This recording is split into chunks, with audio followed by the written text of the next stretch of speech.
Hey everyone, Hey guys. I'm Regina MSN RN. I'm LeBron.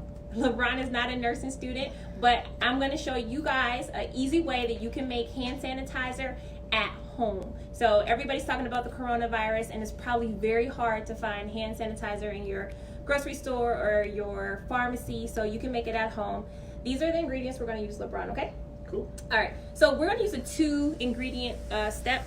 And what you have here is rubbing alcohol, and you want to make sure that it is over 60%. So we're going to use a really high percentage, 90%, because once we mix it with our second ingredient, which is aloe vera gel, we want to make sure that it's still effective in killing all kind of bacteria or viruses. So we also have a syringe, and this is just to get the mixture out. And we have a bowl here and measuring cups and spoons, and of course we want to put our hand sanitizer in a container when it's finished. So very easy ingredients and things you probably have at home already. So our first step is we're going to mix the aloe vera gel, and what we're going to use is 1/3 of a cup of aloe vera gel. And I got this from just the local pharmacy. You can usually get it where the sunscreen products are. And it's really cool. I have the green kind, but if you get the clear kind, that'll work as well. Yep. Pour that in there. And again, yep. Take our spoon, make sure we get all of it out. So 1/3 cup of aloe vera gel is the first step. Excellent. And we are going to use 2/3 cup of the rubbing alcohol. So we can just fill that twice. And we're gonna end up with a good amount. So it's like, if you think about the going rate for hand sanitizer right now, how much can you actually make if you do it yourself? And this is really important for moms. We want to keep our kids' hands clean. We want to make sure that our hands are clean as we're trying to protect ourselves from the virus. So once we have our mixture, we are going to take a spoon and mix it together.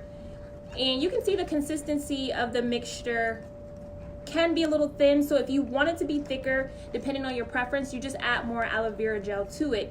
The most important point is that you make sure that the rubbing alcohol you have is a high enough percentage so that even if you mix it with aloe vera gel more or less, you still have an effective antibacterial solution.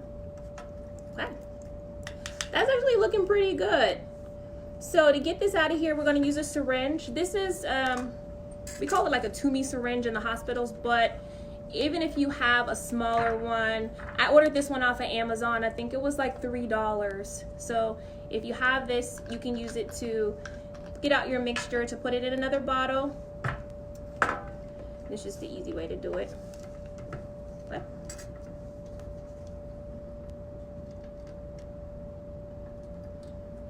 Good job, LeBron. Have you ever used a syringe before? No. All right. Get that in there. All right. And the rest of it in there. Okay. Perfect. And you can see the alcohol and the aloe vera gel. They have to come together too. So once we transfer it into our second container, we can shake it up a bit and you can use it on the go. So now you have a solution here that when you rub it on your hands, if you're touching any kind of surface or your cell phone, or if you're out, you can literally put this on your hands. Okay, rub it in. And because it has the aloe vera gel in it, it has that nice consistency where it'll leave your hands feeling, refreshed and smooth. And then, of course, the rubbing alcohol properties make it a good disinfectant for germs on surfaces. So get this for your kids, for yourself. You can make it very easy. That's cool. Yeah. Thank you so much for watching, guys. Bye-bye.